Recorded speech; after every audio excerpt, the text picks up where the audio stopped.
Hello and thanks for watching, and welcome to my journey of learning how to solo on timbales.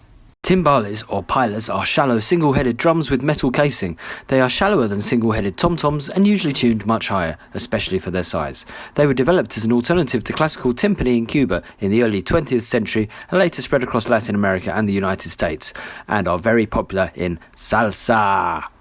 Timbales were also popularized by legendary Tito Puente.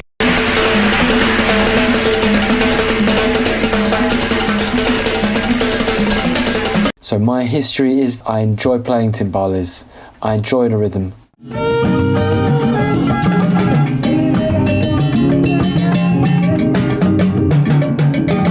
I enjoy hearing other people solo. When it comes to being my turn to solo, I hate it. I freeze up, and even if I try to prepare in my head something that I might do, I could tap out a solo on my thighs or on the table and it sounds great. When it comes to being in front of people and doing it, it doesn't. So here's a couple of examples just to show you my soloing.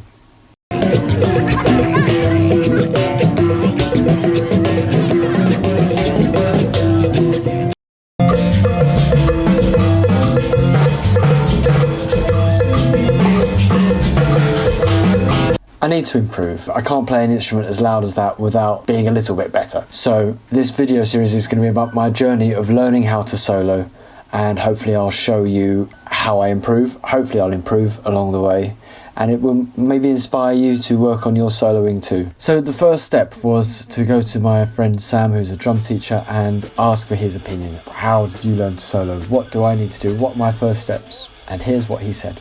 Learn a solo, find a timbal solo, learn the whole thing, learn the vocabulary from it. There's this analogy of you have words which you combine together to make sentences, which you combine together to make paragraphs, which you combine together to make stories or narratives or journeys.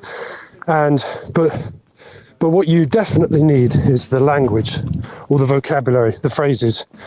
And they have this 3-stage thing in jazz where they talk about imitate, assimilate, innovate.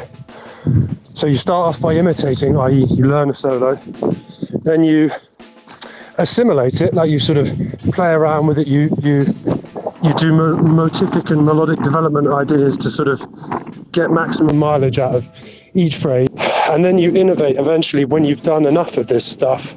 So you've learned all the language that's come before you. You know, imagine a baby who grows up trying to just invent their own language, trying to reinvent the wheel, missing out on a lot of great stuff that's come before. Is a bit like somebody diving in and giving it a go to solo without having done any of that stuff. So I think what you need to do is learn a solo, find a timbal solo, learn the whole thing. And so that's what I'm going to do. I'll be back when I've learnt the solo. Wish me luck.